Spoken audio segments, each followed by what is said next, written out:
दोस्तों आज एक ऐसी घटना की बात करने वाले हैं। वह घटना आप सुनकर चौंक जाएंगे।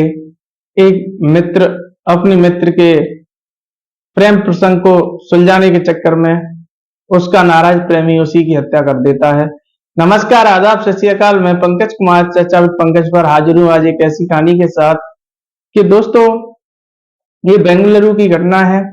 बेंगलुरु में एक दिन एक लड़की पीजी हॉस्टल में दो लड़कियां साथ साथ रहती थी, तो दोनों की आपस में अच्छी मित्रता थी। क्योंकि दोस्तों जब कोई व्यक्ति साथ रहता है तो आपस में मित्रता तो हो ही जाती है। मगर मैं आपको उससे पहले की बात बता दूं कि उससे पहले वह लड़की भी जहाँ जॉब करती थी, जो कृति की फ्रेंड थी, और कृति दोनों एक कंपनी में जॉब करा करती थी। तो वहां पर दोनों जॉब करती थी, तो वहां से उनकी मित्रता होती है। तो कृति के पास एक दिन उसकी जो मित्र थी उसकी कॉल आती है। वो कहती है कि मध्य प्रदेश का एक युवक है, उससे उसका प्रेम प्रसंग चल रहा था। वो मुझे झूठ बोलता है और कहता है कि मैं बेंगलुरु में ही जॉब कर रहा हूँ। मगर मुझे किसी कारण पता लग जाता है वो बेंगलुरु में जॉब नहीं कर रहा होता है। जब ये पता लगता है कि वो बेंगलुरु में जॉब नहीं कर रहा होता है, तो मैं उससे बोलती हूँ। जब मैं उससे बोलती हूँ तो मुझे उससे और मेरे बीच में झगड़ा हो जाता है, और झगड़ा इतना बढ़ जाता है कि आज मैं उसे छोड़ने का प्लान बना लेती हूँ, और वो मुझे धमकी देता है। तो यह जब कृति सुनती है, कृति को वो लड़की रो रो कर बताती है, तो कृति उससे कहती है क्यों ना आप इस पीजी को दरअसल चेंज कर दें। तो जब वो पीजी चेंज करने की बात बोलती है तो वह लड़की पीजी चेंज कर देती है और कृति के ही पास आ जाती है। और कृति जो जहाँ पीजी में रहती थी वह पीजी थी कोरमंगला, जो बेंगलुरु में एक स्थान है, वेंकट रेड्डी लेआउट स्थित भार्गवी स्टेंग होम्स फॉर लेडीज पीजी में रहती थी। मैच कृति की भी उम्र 24 साल की है। वह जो साथ रहती थी वो भी साथ की लड़की थी। जब साथ उसे बुला लिया तो उसका जो बॉयफ्रेंड था अभिषेक उसके पास बार बार कॉल करता था, तो वह कृति को ही फोन दे देती थी। दोस्तों जब कृति को फोन दे देती थी, कृति उससे बात करती है और समझाती है कि आप कॉल न करें, क्योंकि आपका रिश्ता और इसका रिश्ता अब दरअसल अलग अलग हो चुका है। क्योंकि दोस्तों वो जॉब के नाम पर उसे पागल बनाता रहता है। जब जॉब के नाम पर पागल बनाता रहता है तो वह रिश्ता अलग करने की सोच लेती है। जब उस पीजी में आ जाती है तो अभिषेक को पता लग जाता है कि यह कृति के पास में ही रह रही है। तो वो कृति के नंबर पर बार बार कॉल करता है और कृति से कहता है क्यों ना आप मेरी बात करा दें। तो कृति कहती है कि वो मेरे पास में नहीं रह रही है, और मैं कृति कुछ अलग गलत सलत शब्द बोल देती है। जब गलत सलत शब्द बोल देती है तो वो अभिषेक को कहीं बर्दाश्त नहीं होते। तो अभिषेक प्लान बना लेता है कि मुझे क्यों ना बेंगलुरु जाया जाए और उससे मिला जाए। दोस्तों जब प्लान बना लेता है बेंगलुरु जाने का, तो वह मध्य प्रदेश से फ्लाइट बुक करता है, इंदौर से। फ्लाइट पकड़ने के बाद वह सीधा बेंगलुरु जाता है। और बेंगलुरु जाकर वह उसके मन में एक विचार आता है कि कृति ही मेरे बीच में रोड़ा बनी हुई है, और कृति मेरी जो गर्लफ्रेंड है उससे अलग कराने का जो रोल है वो कहीं ना कहीं कृति का है। दोस्तों वह सोचता है कि कृति को ही क्यों ना रास्ते से हटा दिया जाए, और कृति पर वो इस तरीका से फहद जैसे मानना गुस्सा कर जाता है कि जो टोटल गर्लफ्रेंड को अलग कराने का रोल है वो कृति का ही है। जब ये गुस्सा उसके अंदर भर जाती है तो वह सबसे पहले हॉस्टल का जो उस कॉलिंग के अकॉर्डिंग जब पता चल जाता है कि यहाँ पर ये हॉस्टल है, तो हॉस्टल के आसपास भटकता है, वहां पर रहता है, और 2-3 दिन देखता है कि कृति ये कहाँ रहती है। उसकी कंपनी से उसके पीछे पीछे जाता है और कृति को हॉस्टल तक, जो महिला पीजी थी उसकी, उसके हॉस्टल तक जाता है। और वहीं वह प्लानिंग कर लेता है 27 जुलाई को क्यों ना इसे खत्म कर दिया जाए, क्योंकि इसने जो मेरी गर्लफ्रेंड है उससे मेरा रिश्ता दूर करवाया है। मगर दरअसल जो कृति है वो अपनी गर्लफ्रेंड जो होती है उसकी मदद करती है, सहयोग करती है, क्योंकि ऐसे व्यक्तियों से दूर करने का वह एक मन बना लेती है। तो वह जो अभिषेक नाम का व्यक्ति है वह उसे उसके ऊपर ही सारा जो जुल्म होता है वो रख देता है कि इसी ने मुझे इससे दूर कराया है। और वो एक चाकू लेके आता है, धारदार होता है, और वो महिला हॉस्टल में घुस जाता है। दोस्तों जब महिला हॉस्टल में घुस जाता है और घुसने के बाद में वो गेट खटखटाता है, और गेट खटखटाता है तो कृति सोचती है कि कोई व्यक्ति काम से आया होगा।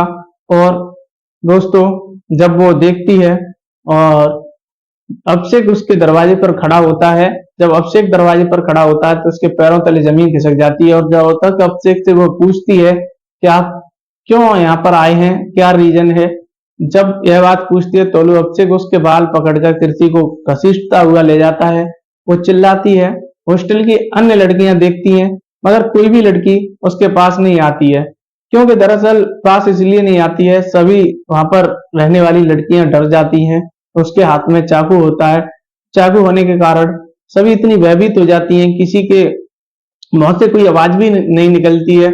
और कुछ लड़कियां जो एक्सपर्ट होती हैं वो पुलिस को सूचना देती हैं, पुलिस के पास कॉल करती हैं। जब पुलिस के पास कॉल करती हैं तो पुलिस को भी आने में समय लगता है, लगभग 50 सेकंड में वो 10 से 12 चाकू जो जीना होता है उस जीने पर ले जाकर उसके मारता है। और वो जोर जोर से चिल्लाती है, जोर जोर से कराती है और वहां पर ही उसकी हत्या वो कर देता है। दोस्तों जब पुलिस आती है तो पुलिस हॉस्पिटल ले जाती है। और जब हॉस्पिटल ले जाती है तो वहां कृति को मृत घोषित कर दिया जाता है। कृति ये बिहार की रहने वाली थी और वहां पर एक जॉब कर रही थी। दोस्तों अभिषेक वहां से आराम से निकल जाता है, क्योंकि वहां पर ना कोई गार्ड मौजूद था उसमें और ना कोई सिक्योरिटी का वहां पर कोई भी व्यक्ति मौजूद नहीं था, वैसा भी कोई व्यक्ति मौजूद नहीं था, क्योंकि वो जो पीजी थी वो महिलाओं की पीजी थी, लड़कियों की पीजी थी, इसलिए दरअसल वहां पर कोई वैसा व्यक्ति नहीं रहता था।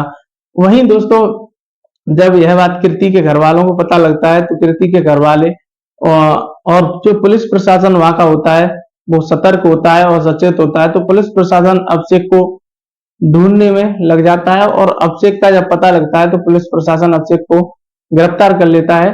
जब अभिषेक से ये जानकारी लेता है तो अभिषेक से सबसे पहले वो पूछता है तो अभिषेक बता देता है कि मेरी जो गर्लफ्रेंड थी उससे जो रिश्ता तोड़वाने का सबसे बड़ा योगदान रहा है तो कृति का है, इसलिए मैंने सोचा क्यों ना कृति को ही रास्ते से हटा दिया जाए।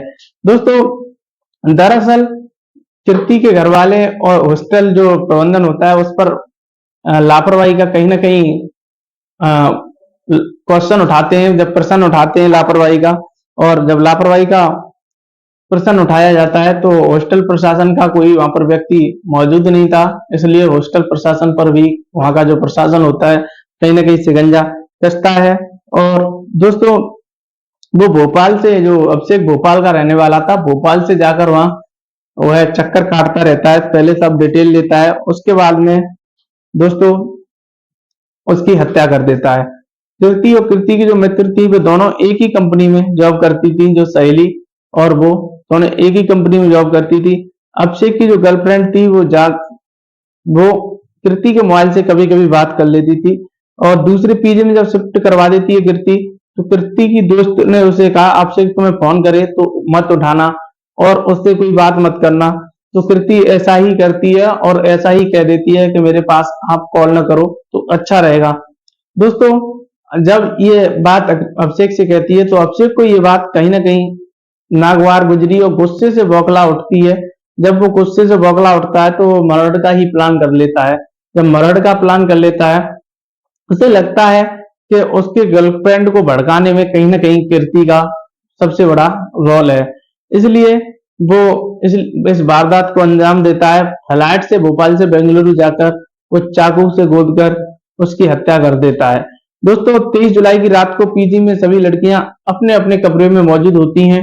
जब वो कमरे में मौजूद होती हैं और अभिषेक कृति के कमरे को दरवाजा खटाता है और बेखबर कि उसके साथ क्या होने वाला है, कृति को कोई खबर नहीं थी कि उसके साथ आज क्या होने वाला है, और दरवाजा खुलवाकर उसे बाहर बुलाता है, न उससे कोई बात करता है। 50 सेकंड के अंदर वह कृति को चाकू से कई बार गोदता है और दर्द से कराकर कृति की मदद करने के लिए कोई आगे लड़की नहीं आती है।